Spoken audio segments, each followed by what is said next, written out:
पूज्य बाबूजी जो कुछ भी हम कुछ हैं यहाँ तक आपके सामने खड़े हैं उसमें पूज्य बाबूजी का आशीर्वाद, क्योंकि उन्होंने मुझे अवसर भी दिए और तरासा भी है। यह बहुत कम लोग करते हैं। मैं उनको प्रणाम करते हुए कविता की परंपरा की 4 पंक्तियां पढ़ना चाहता हूं। इस मोहल्ले से भी अनुरोध करूंगा कि वो भी हाथों को थोड़ा कष्ट दे करके तालियां बजाने का उपक्रम करता जाए। ये हरी शर्ट वाले भैया, आपसे ही कह रहा हूं, आप बिल्कुल नहीं बजा रहे हैं। बजा तो लेते हो ना, बजा के दिखाओ। हाँ, बीच बीच में बजा के रखना, हाथों को जंग लग सकती है।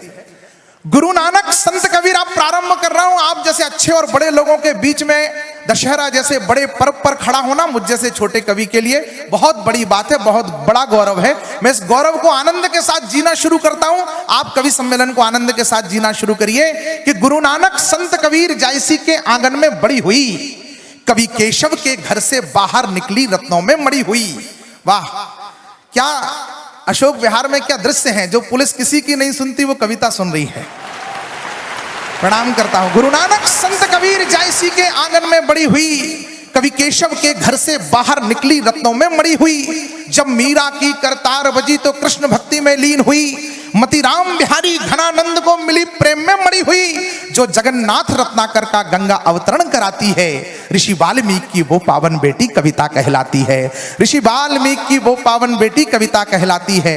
और क्या है कविता? जब युग बदला, समय बदला, तो कविता के दायित्व बदले। कोई अगर घात करता है तो ये प्रतिघात करती है। शहंशाह सूरमाओं से भी 2-2 हाथ करती है। ये दिनकर की विरासत है, मुखरता धर्म है इसका। ये दिनकर की, एक किसी ने कहा मैं भारत माता की जय नहीं बोलूंगा, भारत माता की जय नहीं बोलूंगा। लोगों ने कहा बोलना पड़ेगा। कविता ने कहा और इस कवि ने कहा कि बोलना भी मत, गंदी जुबान से मंत्रों के जाप नहीं किए जाते। दशहरे पर एक बार तालियां एक देश के एक बड़े निर्णय के लिए आपकी और हमारी आने वाली कम से कम 20-25 साल की एक पीढ़ी को सुरक्षा का एहसास मिल गया। देश के अंदर पनप रहे एक आतंकी संगठन को देश के अंदर ही सर्जिकल स्ट्राइक जैसा एक बड़ा कठोर निर्णय करके प्रतिबंधित करने का काम किया गया। दशहरे के दिन उसका भी एक उत्सव इसलिए मनाइए, जैसे ही प्रतिबंध लगा कुछ लोगों की प्रतिक्रिया आई देश से, बोले आरएसएस पर भी प्रतिबंध लगा दो, आरएसएस पर भी प्रतिबंध लगा दो। किसी ने पूछा कि इन लोग ऐसे कैसे लोग हैं, इन्हें एक आतंकी संगठन और आरएसएस में फर्क महसूस नहीं होता। अशोक विहार वालों, टिप्पणी हो जाए तो अभी तक जितनी तालियां ना बजी हो वो बज जाएं। पूछा किसी ने कि ये कैसे लोग हैं जिन्हें आरएसएस और आतंकी संगठन में कोई फर्क महसूस नहीं होता। मैंने कहा कि जिन्हें बहन और बीवी में फर्क महसूस ना होता हो, उन्हें संघ और आतंकी संगठन में कैसे महसूस हो। प्रणाम करता हूं आपको। कोई अगर घात करता है, उमर अब्दुल्ला बोल पड़े, प्रणाम करता। इसे मुखरता को और बढ़ाना, कविता और कवि अपने दायित्व को और मजबूती के साथ निभाएंगे।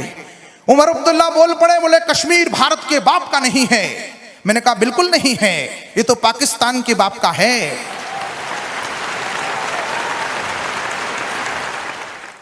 और बाप का ही रहेगा, क्योंकि नाजायज संतानों को स्वीकार नहीं करते हैं हम।